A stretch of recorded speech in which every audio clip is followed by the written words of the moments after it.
அரியலூர் மாவட்டத்தில் இருக்கக்கூடிய வழக்கறிஞர்களோட காலையில போயிட்டு முதலமைச்சரை சந்திக்கிறார். சந்திச்சு வந்து இந்த மாதிரி அரியலூர் மாவட்டத்தில் ஒருங்கிணைந்த நீதிமன்றம் வேணும் அப்படிங்கிற ஒரு கோரிக்கை முன்வைக்கிறார்.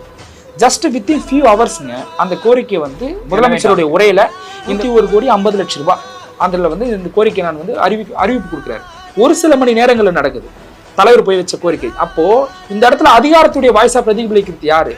Denied justice is denied justice. தாமதமா வழங்கப்படுகிற நீதி மறுக்கப்பட்ட நீதிக்கு சமன் சொல்லுவார். அந்த இடத்துல ஒருங்கிணைந்த நீதிமன்றம் இல்லாம எவ்வளவு லிட்டிகன்ஸ் சஃபர் ஆனாங்க, எவ்வளவு பிரச்சனைகள் தேங்கி இருந்தது. இன்று காலை அமைச்சர் மற்றும் சகோதரர் நாடாளுமன்ற உறுப்பினர் நம்முடைய அன்புக்குரிய திருமாவளவன் அவர்களோடு அரியலூர் வழக்கறிஞர் சங்கத்தினர் என்னை சந்தித்த போது அரியலூர் மாவட்டத்தில் உள்ள அனைத்து நீதிமன்றங்களும் ஒரே இடத்தில் செயல்படக்கூடிய வகையில் ஒரு நீதிமன்ற வளாகம் தேவை என கோரிக்கை விடுத்தது இன்று காலைதான். இதனை ஏற்று அரியலூரில்